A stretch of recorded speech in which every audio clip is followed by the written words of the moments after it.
Esta noche tenemos un tema que es muy importante, es relevante y sobre todo es trascendente para el desarrollo de nuestra vida cristiana.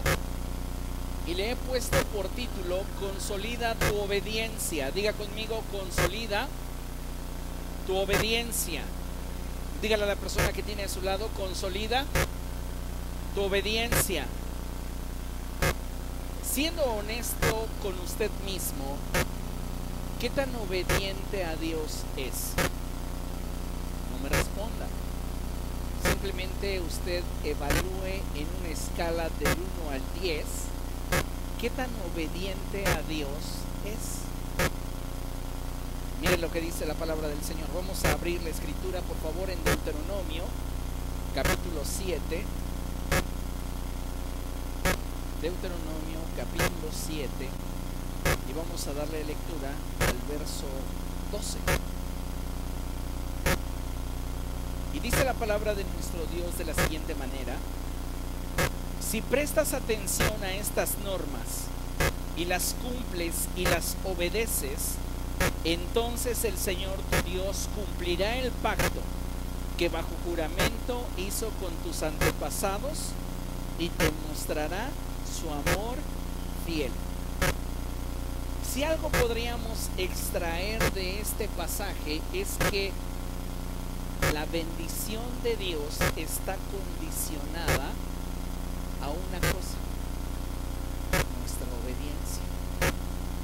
Si somos obedientes, la palabra de Dios nos dice que el Señor no solamente cumplirá sus promesas a nuestra vida, sino que también nos mostrará su amor fiel para con cada uno de nosotros.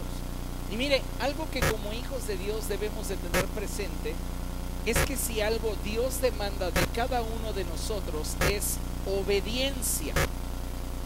Él es nuestro Dios y Padre, y por esta causa y muchas más es que como hijos suyos debemos estar atentos a la forma en la cual estamos desarrollando nuestra vida, tanto en lo público como en lo privado. Diga conmigo: mi obediencia a Dios debe glorificarle en mi vida, tanto en lo público como en lo privado. ¿Por qué le menciono esto? Porque mire, la iglesia del siglo XXI debe de estar consciente que ha heredado ciertas tendencias de la iglesia del siglo XX. Podría yo resaltar que hemos heredado de la iglesia del siglo XX muchas bendiciones y enseñanzas que nos han edificado, que nos han permitido estar en el lugar en el cual hoy la iglesia se encuentra. De alguna manera podemos decir que la iglesia del siglo XX fue ese escalafón que nos permitió avanzar y crecer en el propósito de Dios para nuestra generación. Pero también es importante destacar, sin que caigamos en el extremo de llegar a ser ingenuos, que hemos recibido también de la iglesia del siglo XX una fuerte tendencia a la simulación. Es decir, un grueso de creyentes se han amoldado al mundo y sus vidas son solo una apariencia de piedad, cuando en lo íntimo de sus corazones sus vidas no son congruentes con su fe. Y esto nos coloca en un punto de vulnerabilidad ante los tiempos que estamos viviendo. Porque si no somos congruentes en cuanto al ejercicio de nuestra fe, tanto en nuestra vida pública como en nuestra vida privada, entonces lo único que estamos haciendo es aparentando un evangelio que no vivimos. Y es muy importante que sepamos que como iglesia esto ha llegado a nosotros con una inercia generacional. No está surgiendo en esta generación como algo novedoso. Ay, es que la iglesia del siglo XXI de pronto vive de simulación. No, ya viene una inercia generacional que está empujando fuertemente sobre la iglesia para que vivamos públicamente de una manera y en lo privado seamos de otra forma. Es verdad que todos como creyentes estamos experimentando procesos personales que de alguna manera estamos viviendo de forma individual y que cada uno de nosotros determinará lo que este proceso le deje, es decir, la forma en la cual lo habremos de vivir. Sin embargo, existe una fuerte inclinación en la naturaleza del hombre para abortar los procesos que nos permitirían crecer en la fe y profundizar en nuestra relación con Dios. ¿Qué es lo que estoy diciendo? Que cuando Dios nos está atrayendo, nuestra naturaleza pecaminosa se resiste y nuestra tendencia natural es abortar lo que Dios está tratando con nosotros y salirnos por la tangente a fin de continuar viviendo sin experimentar un proceso de real crecimiento en nuestra vida. Y por este motivo es que muy pocos cristianos hoy día están experimentando un mayor nivel de profundidad en cuanto a su relación con Dios. De ahí que muchos tengan como experiencia espiritual una vida tibia, carente de convicciones y falta de profundidad en cuanto a su obediencia a Dios. Fíjese nada más qué terrible. Si vemos esto en perspectiva, lo que estoy tratando de comunicarle es que la Iglesia de Jesucristo se está adaptando a un estilo de vida donde su experiencia espiritual, más allá que ser una convicción, es una emoción que le coloca en un punto de inestabilidad tal que lo que se refleja de su vida es tibieza espiritual y superficialidad en cuanto a su relación con Dios. De ahí que hoy tengamos a un grueso de creyentes asistiendo a sus templos los fines de semana, pero viviendo el resto de los días en el mundo. Y esto es algo preocupante. Y no lo hablo en términos de la generalidad del cuerpo de Cristo, sino lo hablo en términos de responsabilidad que cada uno de nosotros tiene de presentar su vida delante de Dios como aquel que no tiene de qué avergonzarse. De ahí que pueda decirle lo siguiente, escuche con atención. Es lamentable cuando como hijos de Dios podemos hacer alarde de los carismas del Espíritu sobre nuestra vida, pero no podemos dar evidencias de nuestra obediencia a Dios. Y sí, heredamos de la iglesia del siglo XX un mover carismático. Las lenguas, la interpretación, el discernimiento. Se soltó una fuerte oleada alrededor de los años 80 y 90, donde todo el mundo tenía sueños. Y hoy la iglesia está viviendo la inercia de ese momento. Hoy día todavía hay creyentes que confían más en lo que sueñan que en lo que la palabra de Dios les dice. No, es que tuve un sueño. Dice la Escritura, quien haya tenido un sueño está bien que lo cuente, pero no confunda lo que brota de su corazón o lo que se proyecta de su subconsciente con mi palabra. ¿Qué tiene que ver la paja con el grano? Entonces no podemos ignorar la inercia generacional que la iglesia del siglo XXI ha recibido como herencia de la iglesia del siglo XX. Sí, como mencionaba, hemos recibido enseñanza y experiencia acerca del mover del Espíritu Santo, pero es lamentable cuando la iglesia puede presumir el que sus miembros hablan en otras lenguas, pero no pueden dar evidencias de su obediencia a Dios. ¿Qué es lo que estoy diciendo? Que muchos cristianos no están cuidando su caminar con Cristo y lo están evaluando solo en razón de lo que el Espíritu por gracia pueden manifestar. Entonces debemos de tener un doble de cuidado, porque si bien ya tenemos una tendencia íntima, nuestra naturaleza pecaminosa que está inclinada a lo malo, y encima de ello la inercia generacional que nos empuja fuertemente a vivir una vida relacional con Cristo de forma superficial. Debemos comprender, amados hermanos, que la vida cristiana, para ser una vida espiritual efectiva, cuya influencia vaya más allá de nuestros templos y se convierta en un hábito permanente en nuestro estilo de vida, requiere que estemos dispuestos a sujetar nuestra voluntad a una voluntad más alta que nosotros, es decir, la voluntad de Dios. Y esto solo se ve plasmado a través de nuestra obediencia a Dios. Usted no puede decir que vive sujeto a Cristo si no vive obedeciendo a Dios. Nadie puede decir que está sujeto a Cristo si no vive obedeciendo a Dios. ¿Comprende? El problema es que hay personas que no están caminando sujetas a Cristo y se venden la idea de que son obedientes a Dios, cuando no hay evidencias que sustenten su dicho. Miren lo que dice la Escritura. Vamos juntos a Gálatas capítulo 5, verso 24.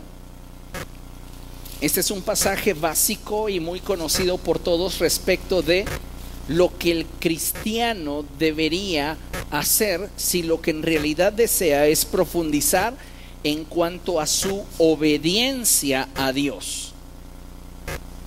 Y dice la palabra del Señor así, Gálatas capítulo 5, verso 24: los que son de Cristo Jesús han crucificado la naturaleza pecaminosa con sus pasiones y deseos. Lo vuelvo a leer. Los que son de Cristo Jesús han crucificado la naturaleza pecaminosa con sus pasiones y deseos. En otras palabras, han rendido su voluntad a una voluntad más alta. No significa que aquel que ha dispuesto su vida a obedecer a Dios ya no experimente los estragos de la tentación. Porque puedo asegurarle que todos los santos hombres de Dios han sufrido la tentación. La diferencia entre aquellos que caminan en victoria y aquellos que no es su nivel de rendición a la voluntad de Dios. Nada extraordinario hay en sus vidas. No hay una medida extra de santidad en ellos. Lo que hace la diferencia es el nivel de rendición de su voluntad a la voluntad de Dios. Porque son tentados al igual que muchos de nosotros. El problema es que en la medida que nosotros rindamos nuestra voluntad a Cristo, podremos resistir la tentación. Y si no rendimos nuestra voluntad al Señor, entonces siempre estaremos en riesgo de desobediencia a nuestro Dios. Por eso el tema de esta noche es tan trascendente, porque hablamos de cómo consolidar nuestra obediencia al Señor. Y si usted quiere consolidar su obediencia al Señor, lo que usted necesita es rendir su voluntad a los pies de Cristo. Y cuando venga la tentación, cuando venga el deseo de hacer lo malo, usted llevará a los pies del Señor ese deseo pecaminoso, ese impulso de su naturaleza carnal. Por eso el apóstol Pablo lo expresa de esta manera: que los que son de Cristo han crucificado su naturaleza pecaminosa junto con sus pasiones y deseos. Han tomado una decisión, y es la de sujetar su voluntad a una voluntad más alta que ellos. El problema con la iglesia del siglo XXI, que vive amoldándose al mundo actual y a la forma de pensamiento que permea nuestra sociedad, es que viven bajo el supuesto del no pasa nada. La mayoría lo está haciendo. No sucede nada. Y viven engañados y engañando a otros. Porque la realidad, lo único que se manifiesta es su falta de convicción para mantenerse fieles a Cristo Jesús. Estamos viviendo tiempos peligrosos, tiempos en los cuales la maldad se ha incrementado en gran manera, y a veces pareciera que la iglesia no está alerta ante las circunstancias que se están viviendo en nuestra generación. Hoy día muchos creyentes se justifican en su falta de conocimiento, lo pongo entre comillas. Otros tantos en su poco tiempo dentro del evangelio. Oiga, hermano, ¿usted por qué no deja de tomar los fines de semana? Ya me he enterado que hasta 2 o 3 veces ha llegado a la congregación con aliento alcohólico. Ay, es que tengo poco tiempo en el evangelio. ¿Cuánto tiempo es? Pues como 7 años, 10 años. ¿En serio?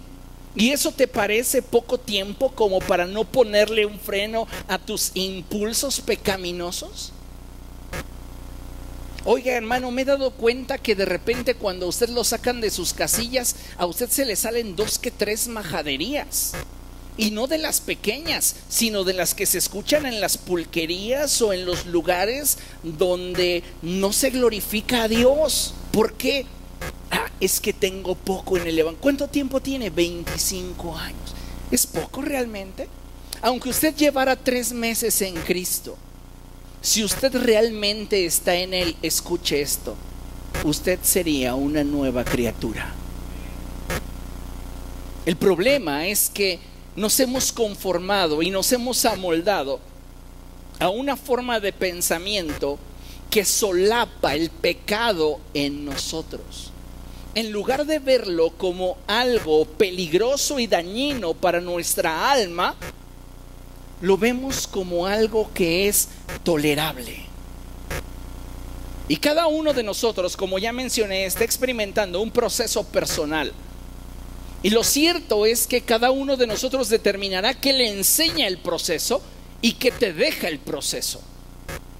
Algunos pueden mantenerse dando vueltas en el proceso sin superarlo jamás, porque aquello que los ha vencido los sigue sometiendo una y otra vez. ¿Cuál es el problema? Es que la carne es débil. No, ese no es el problema. El problema es que no has tomado la decisión de rendir tu voluntad a una voluntad más alta que la tuya. Ese es el único problema. No es que te falte conocimiento, no es que no has terminado de leer la Biblia por lo menos una vez, no es que no has ido a un instituto teológico, no es, ninguna cosa vale cuando hablamos de la obediencia a Dios. Porque la obediencia a Dios está directamente vinculada a nuestra voluntad. Y cuando no tenemos la voluntad para obedecer a Dios, cualquier pretexto es bueno. Ay, pues es que tenía yo que celebrar con mis compañeros de trabajo. ¿En serio? Y por eso terminaste hasta las manitas. No, es que yo no puedo hacer un contraste tan grande con la gente que me rodea. ¿Qué van a pensar? Y muchas veces comprometemos nuestras convicciones por vivir de acuerdo a la corriente del mundo, justificándonos en la inercia generacional que hemos recibido como herencia religiosa, donde la prioridad no es agradar a Dios. Y qué lamentable, porque muchos creyentes hoy están justificando su conducta y sus actitudes que no agradan a Dios en cosas tan absurdas como: es que llevo poco tiempo dentro de la iglesia, es que no he leído toda la Biblia, o es que me falta conocimiento. Pareciera que no nos ha amanecido. Y sabe, a mí me gustaría partir del hecho que si aún jamás hubiéramos escuchado el evangelio y aún si no contáramos con un ejemplar de la Biblia, hay algo que es cierto y que es imposible de evadir, y es que cada uno de nosotros lleva en su corazón escrita la ley de Dios, la cual nos indica lo que está bien y lo que no está bien. Así que no es justificación que no has sido discipulado, no es justificación que no llevas mucho tiempo dentro de la iglesia, no es justificación que no has sido bautizado en el Espíritu Santo. Si no estamos viviendo una vida de obediencia al Señor, es porque no hemos querido. Y no hay otra justificación. No podemos achacarlo a nuestra naturaleza pecaminosa, a las circunstancias, a las presiones en derredor. Simplemente no hemos querido. Y tenemos que abrazar esa responsabilidad. Somos tan obedientes a Dios como dispuestos estamos para agradarle.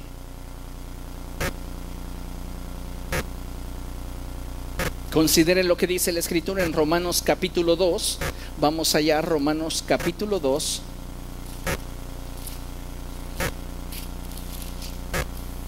Versos del 14 en adelante.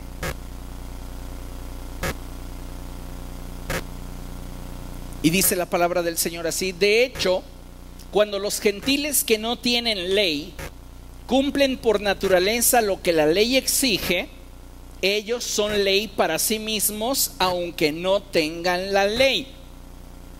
Estos muestran que llevan escrito, ¿dónde?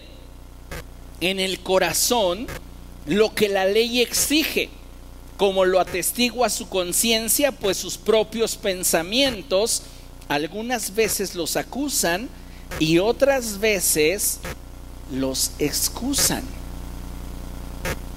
Así que no podemos alegar ignorancia, puesto que la ley de Dios escrita en nuestro corazón tiene la capacidad de anticiparnos a la acción. El que usted esté siendo tentado no lo coloca en una posición de vulnerabilidad, ni ante las circunstancias, ni ante los demonios. Lo que lo coloca a usted en una posición de vulnerabilidad y desventaja es su desobediencia. Es nuestra desobediencia lo que nos coloca en una posición de desventaja. Porque si algo le da derecho legal a Satanás para poder atormentar una vida, es la desobediencia. Y el problema que yo encuentro en la iglesia del siglo XXI es que trata de justificar su desobediencia antes de abrazar su responsabilidad respecto de dicha decisión. Porque obedecer y desobedecer a Dios es el resultado de una decisión. Entonces, no hay justificación que valga, puesto que nuestra obediencia está directamente vinculada a nuestra voluntad. Considere lo siguiente. Vamos a abrir la escritura en Deuteronomio capítulo 28.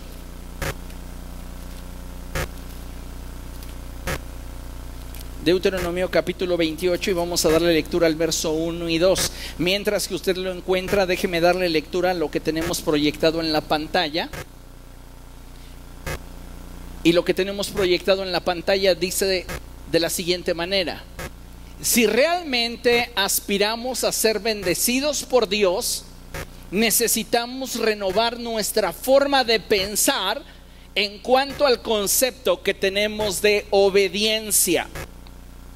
Lo vuelvo a leer: si realmente aspiramos a ser bendecidos por Dios, necesitamos renovar nuestra forma de pensar en cuanto al concepto que tenemos de obediencia. Y es que no todos tenemos el mismo concepto respecto de lo que es la obediencia a Dios. Porque muchas veces nuestro concepto está difuso. En razón de qué es obedecer a Dios. Bueno, obedecer a Dios yo creo que es ir a la iglesia. No. Obedecer a Dios es pagar mis diezmos. No, obedecer a Dios es darle de comer al pobre, al hambriento, cubrir al desnudo. No, obedecer a Dios es caminar de acuerdo con la voluntad revelada de Dios a nuestro corazón. Es caminar de la mano con Él. ¿Y qué hace el pecado? Nos aparta de Él. Nos impide caminar en acuerdos con Dios. Miren lo que dice Deuteronomio capítulo 28, versos 1 y 2. Dice la palabra del Señor de la siguiente manera: si realmente escuchas al Señor tu Dios y cumples fielmente todos estos mandamientos que hoy te ordeno, el Señor tu Dios te pondrá por encima de todas las naciones de la tierra. Si obedeces al Señor tu Dios, todas estas bendiciones vendrán sobre ti y te acompañarán siempre. El problema es cuando consideramos que obedecer a Dios es parte de un trueque. Y entonces, si yo obedezco a Dios, me van a ocurrir cosas buenas. Y muchas personas hoy día están motivadas a obedecer, y lo pongo entre comillas, a Dios, porque esperan que le sucedan cosas buenas. Mire, la Biblia dice cosas como estas: la bendición de Dios es la que enriquece. ¿Está de acuerdo? Ahora bien, la bendición de Dios puede incluir prosperidad. Subraye lo que estoy diciendo: puede incluir prosperidad. La bendición de Dios puede en su momento manifestarse en el favor de Dios sobre la vida de una persona y manifestarse a través de una gracia especial para realizar o emprender sus proyectos. Hay personas que están caminando en obediencia a Dios y la gracia de Dios sobre sus vidas se manifiesta dándoles éxito en lo que emprenden. Pero esto solamente debemos de verlo como algo que puede suceder como una consecuencia de nuestra obediencia, como una consecuencia de contar con la bendición de Dios, pero no es la bendición de Dios. El problema es cuando pensamos que la prosperidad es sinónimo de tener la bendición de Dios. Entonces yo estoy obedeciendo a Dios y de pronto me están recortando mis ingresos laborales. Estoy obedeciendo a Dios y ya recibí esta notificación de que no voy a renovar el contrato con las empresas que son mis principales acreedores. Y vamos, pareciera de pronto que entramos en ese conflicto y comenzamos a preguntarnos: bueno, Señor, yo te estoy obedeciendo. Tu palabra dice que a causa de la obediencia a ti, tú me habrías de bendecir. Y es que todo esto que estoy mencionando puede venir como consecuencia de contar con la bendición de Dios, pero no es la bendición de Dios. Entonces, ¿qué es la bendición de Dios? La bendición de Dios yo la resumo de una forma muy sencilla. La bendición de Dios es ser aprobado por Él. Si obedeces a Dios, eres aprobado por Él. Como consecuencia de esa aprobación, puede venir sobre tu vida prosperidad. Porque hay cristianos que están viviendo en obediencia al Señor y están atravesando por un proceso de escasez en su vida muy difícil. Y no significa que Dios no está validando su obediencia. Están bendecidos por Dios. ¿Por qué? Porque están siendo aprobados en sus vidas por Dios. Pero para nada la prosperidad es sinónimo de bendición. Es más bien una consecuencia que puede llegar a nuestra vida a causa de la bendición.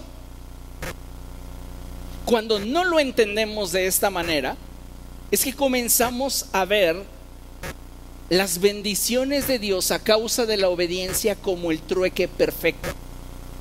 Yo obedezco porque sé que entonces Dios me va a bendecir.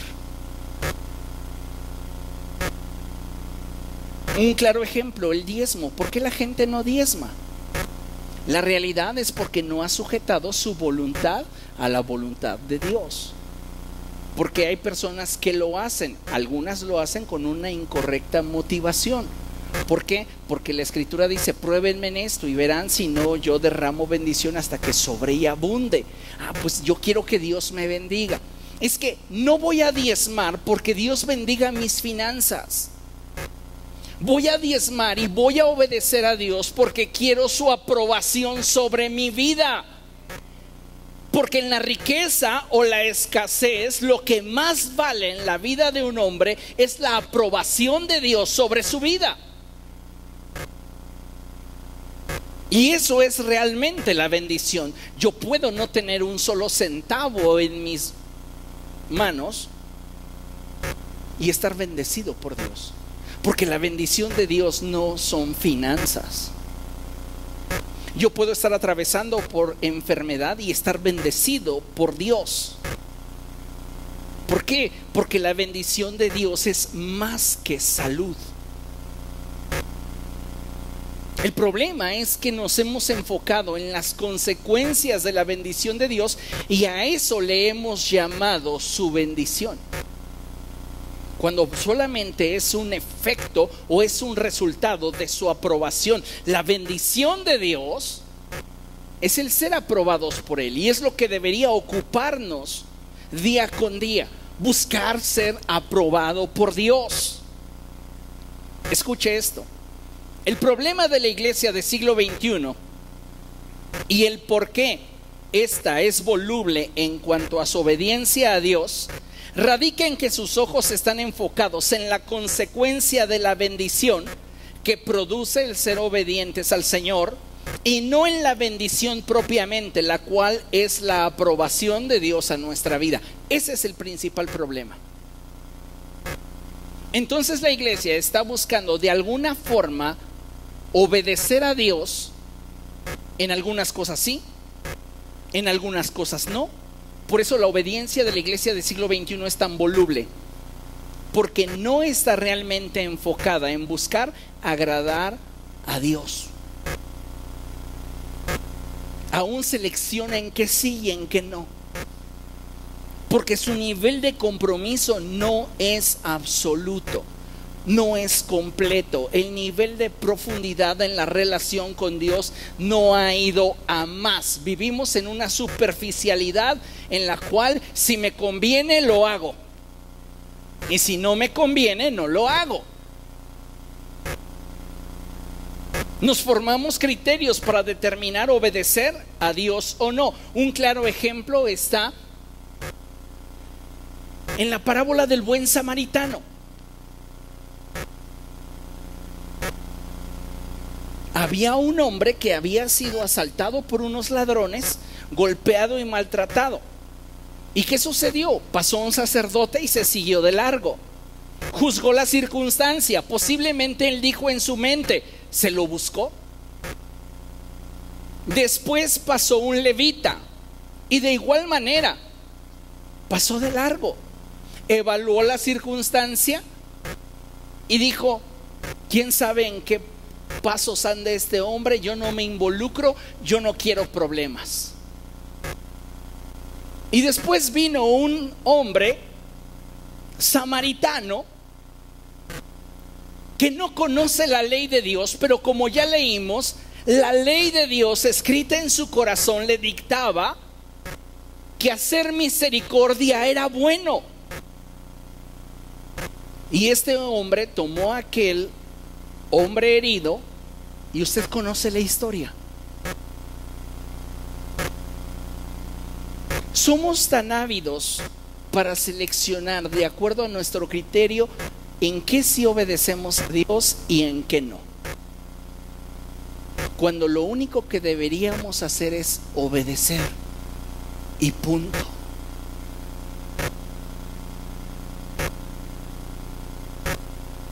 Por eso nuestra obediencia es tan voluble, porque estamos enfocados en la consecuencia de la bendición de obedecer al Señor y no en la bendición que implica buscar ser agradable a Dios. Si usted quiere ser agradable a Dios, mire, las circunstancias que le digan no lo hagas no tendrán relevancia. Las circunstancias que le digan hazlo no tendrán relevancia. Lo único que usted va a buscar es agradar a Dios. Y es lo que deberíamos buscar. Escuche esto.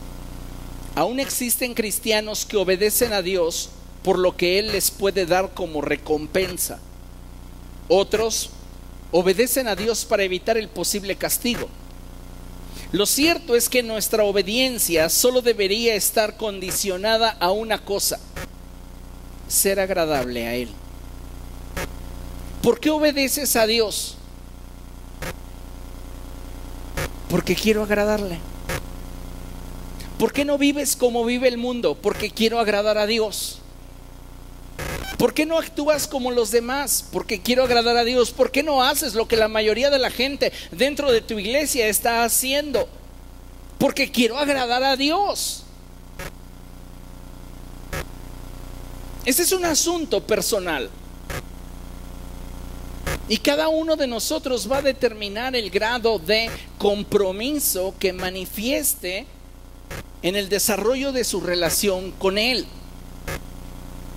Cuando buscamos con todo el corazón ser agradables a Dios, nuestra decisión primaria siempre será serle obedientes. ¿Cómo puedo ser agradable a Dios? Obedeciéndole. ¿Quiere usted ser agradable a Dios? Obedézcale. No es tan valioso el que usted desempeñe un ministerio cualquiera que sea. No es tan importante cuánto usted sacrifique. No es tan relevante cuánto usted se esfuerce como el que usted obedezca. Eso es lo que realmente tiene trascendencia. Y necesitamos darnos cuenta que no necesitamos ni haber sido egresados de un instituto teológico, ni llevar más de 30 años en el Evangelio, ni siquiera haber leído la Biblia una docena de veces para entonces corregir lo deficiente en nosotros. Solo necesitamos querer. Y el por qué no hemos avanzado en nuestra obediencia radica en una respuesta muy sencilla: porque no hemos querido.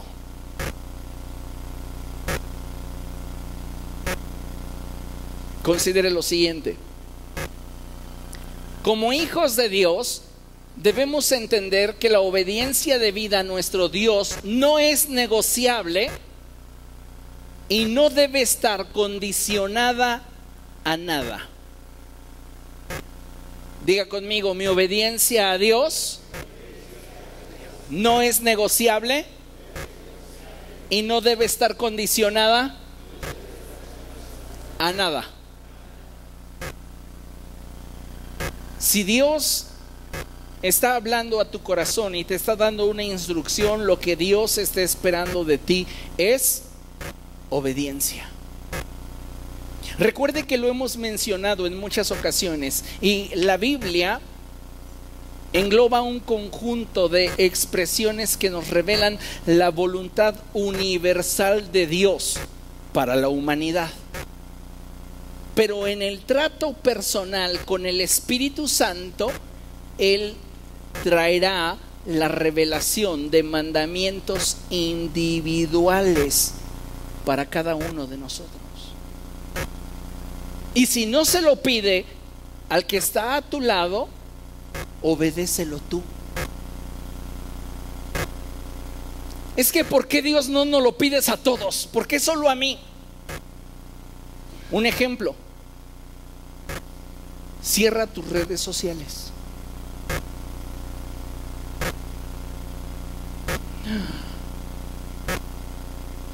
Pero pídeselo a todos, Señor. Si te lo está pidiendo a ti, eso se convierte en un mandamiento personal. Y si tú quieres agradar a Dios, obedecerás ese mandamiento, como no matarás, como no darás falso testimonio, como amarás a tu prójimo como a ti mismo.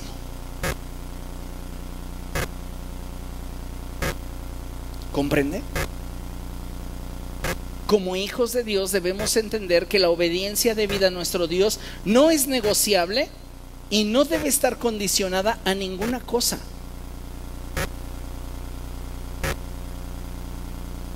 Condicionamos nuestra obediencia a Dios de acuerdo a nuestras circunstancias, de acuerdo a nuestras emociones, cuando en realidad lo que deberíamos hacer es obedecer y punto. ¿Alguno de ustedes en algún momento sus padres le dijeron una expresión como estas? Me obedeces y te callas. ¿A alguien le dijeron así? Lo haces y punto. Así es Dios.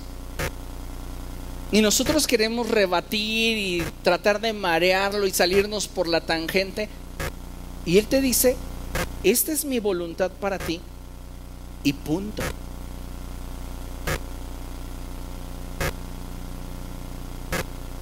Vamos a leer una historia muy triste. Y vaya conmigo a Primero de Reyes, capítulo 13.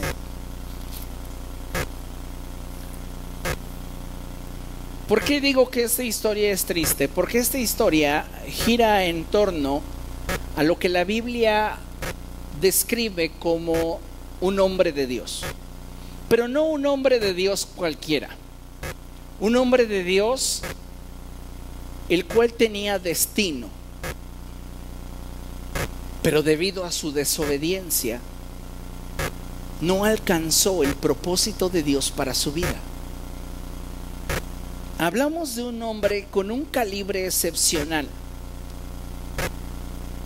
Este podría haber sido, permítame la expresión, un punto de referencia muy fuerte comparado con el profeta Elías. Y sin embargo, la Escritura no nos da ni siquiera su nombre. Parece como que nos va a contar un secreto de familia, donde tú sabes a qué me refiero, pero no decimos nombres para no lastimar a nadie. ¿Entiende? Así es como Dios nos va a abrir su corazón y nos va a mostrar la historia de un hombre que tenía un gran destino, pero como debido a su desobediencia ese destino se vio frustrado. Fíjese lo que dice la Escritura. Primero de Reyes 13. Sucedió que un hombre de Dios fue desde Judá hasta Betel en obediencia a la palabra del Señor. ¿Por qué se movió de Judá a Betel? Porque Dios se lo pidió. Dice la palabra de Dios que lo hizo en obediencia al Señor. Cuando Jeroboam, de pie junto al altar, se disponía a quemar incienso, el hombre de Dios, lea conmigo, en obediencia. En obediencia. Este hombre se está moviendo en obediencia a la palabra del Señor, y lo que ve sobre su vida es la bendición de Dios. ¿Qué es lo que ve sobre su vida? La bendición de Dios. ¿Cuál es el sinónimo de la bendición de Dios? Su aprobación. Entonces lo que estamos viendo sobre la vida de esta persona es el respaldo de Dios. ¿Ok? Dice, el hombre de Dios en obediencia a la palabra del Señor gritó: altar, altar, así dice el Señor, en la familia de David nacerá un hijo llamado Josías, el cual sacrificará sobre ti a estos sacerdotes de altares paganos que aquí queman incienso, sobre ti se quemarán huesos humanos. Este hombre de Dios tiene un nivel de revelación sobre su vida tan profundo, tan íntimo con Dios, que puede profetizar acerca de lo que años más adelante vendría. Y hasta con nombre señala lo que habría de suceder. Él marca que surgirá del linaje de David un rey de nombre Josías, que haría la voluntad del Señor como solamente comparable con David. Fíjese, continúa la palabra de Dios hablando. Aquel mismo día, el hombre de Dios ofreció una señal. Esta es la señal que el Señor les da: el altar será derribado y las cenizas se esparcirán. Al oír la sentencia que el hombre de Dios pronunciaba contra el altar de Betel, lea conmigo, el rey extendió el brazo desde el altar y dijo: agárrenlo. ¿Qué hizo el rey? Extendió su mano contra el hombre de Dios. Ten cuidado contra quién extiendes tu mano. Ten cuidado a quién vas a criticar, a quién vas a juzgar, a quién vas a señalar. Porque si es alguien que cuenta con la aprobación de Dios, no te va a ir bien. El rey dijo: agárrenlo porque está sentenciando mi altar. Y vea lo que dice la escritura. Pero el brazo que había extendido contra el hombre se le paralizó, de modo que no podía contraerlo. Se le secó la mano. De ahí el dicho de las mamás: tócame, tócame y se te va a secar la mano. No, no es cierto, pero por ahí va. Ya nada más faltaba que me pegaras, ¿eh? En fin, bueno, el punto es que el rey extiende su mano contra el hombre de Dios y literal se le seca la mano, porque se está atreviendo a señalar, a juzgar a alguien a quien Dios ha aprobado, y alguien sobre de quien Dios ha puesto su sello. Verso 5. En ese momento el altar se vino abajo y las cenizas se esparcieron, según la señal que, en obediencia a la palabra del Señor, les había dado el hombre de Dios. O sea, un hombre con un calibre impresionante. Verso 6. Entonces el rey le dijo al hombre de Dios: apacigua al Señor tu Dios, ora por mí para que se me cure mi brazo. Y ahí te das cuenta cuando un hombre de Dios tiene carácter,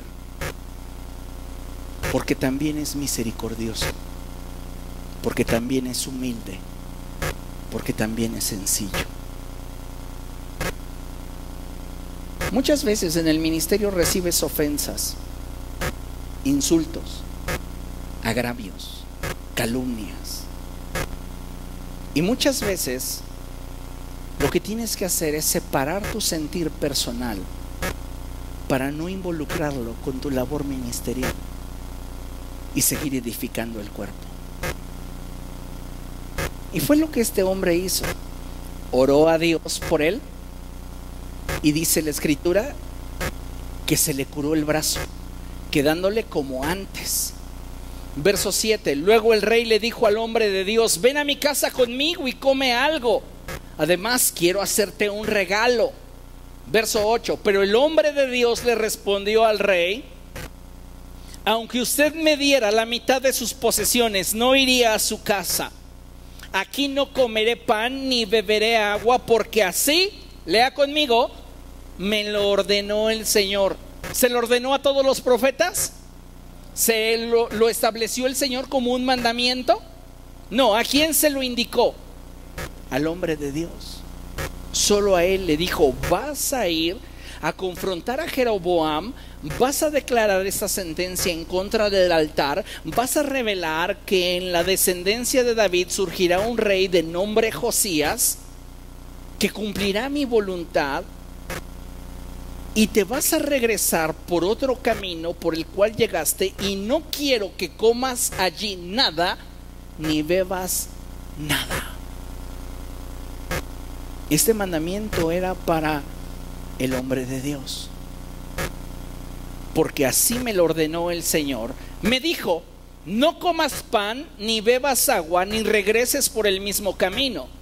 De modo que tomó un camino diferente al que había tomado para ir a Betel.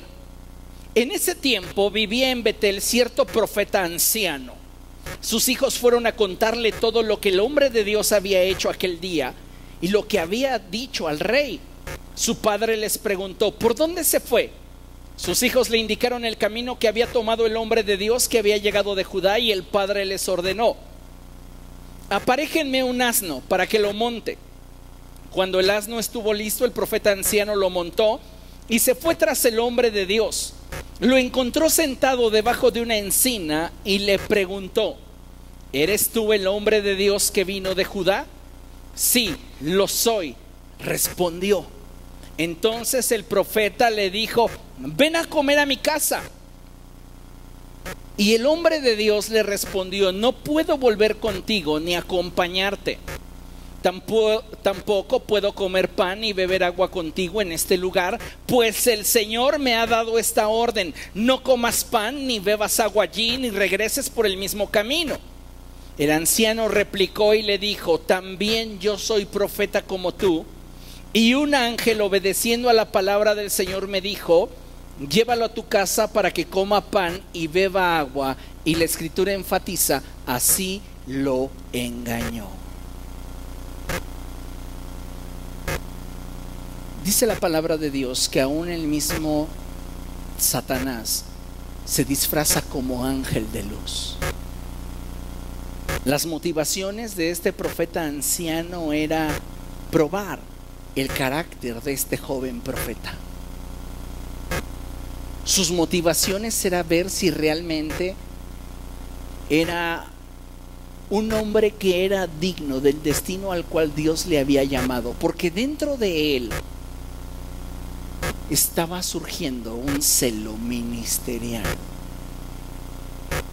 porque él, viviendo en Betel, no fue usado por Dios para confrontar a Jeroboam. Los celos y la envidia tienen diferentes motivaciones. La envidia se enfoca en lo que tienes, mientras que el celo se enfoca en la posición. Y la posición que el hombre de Dios estaba ejerciendo lo desplazaba al profeta anciano, y eso le molestaba.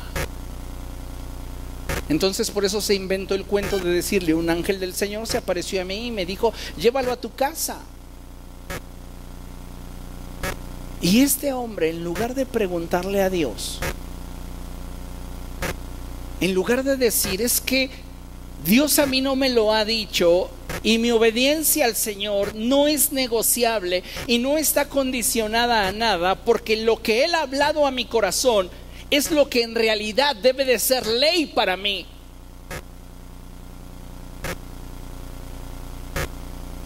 Fíjese lo que dice la palabra del Señor. Verso 19. Y el hombre de Dios volvió con él y comió y bebió en su casa. Mientras estaban sentados a la mesa, la palabra del Señor vino al profeta que lo había hecho volver. Lo engañó a causa de sus celos.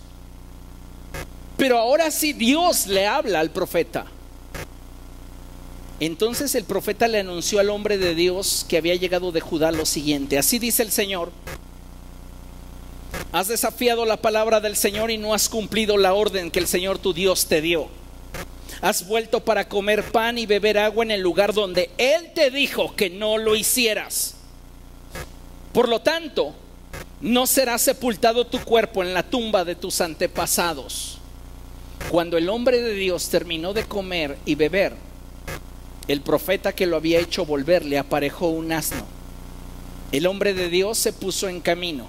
Escuche: pero un león le salió al paso y lo mató, dejándolo tendido en el camino. Sin embargo, el león y el asno se quedaron junto al cuerpo. Es muy interesante todo lo que está revelado solo en este verso, porque como premisa de lo que hemos venido trabajando durante esta noche, les dije que lo único que le da derecho legal al diablo para poder atormentar nuestra vida es el pecado. El hombre de Dios desobedeció a Dios y al hallarse fuera de la voluntad de Dios, se encontraba expuesto y vulnerable. Entonces el enemigo de nuestras almas, que anda como león rugiente en torno a nosotros buscándonos devorar, le salió al encuentro. El hombre de Dios va montado en un asno, una bestia de carga. El asno representa las obras que realizamos. Le sale el león al encuentro y el león lo mata, pero no despedaza al asno. Esto tiene que ver con lo que la Escritura dice, que cuando el justo muere, sus obras lo acompañan. No alcanzó su destino ministerial al cual Dios le había llamado, pero sus obras se quedaron truncadas hasta donde su obediencia le permitió llegar. ¿Comprende? El león no tenía el propósito de devorarlo, solo de detener su avance. Satanás no puede frenar tu avance si tu obediencia es pulcra delante de Dios. Pero si nuestra obediencia no es completa, total, estamos exponiéndonos a un ambiente de inestabilidad que puede provocar en nuestra vida dolor, vergüenza, tristeza. Y tal es el grado de vergüenza que la decisión de este hombre de Dios produjo al corazón del Señor, que nos narra su historia pero oculta su nombre. No nos dice cómo se llamaba, pero lo dignifica diciendo: era un hombre de Dios.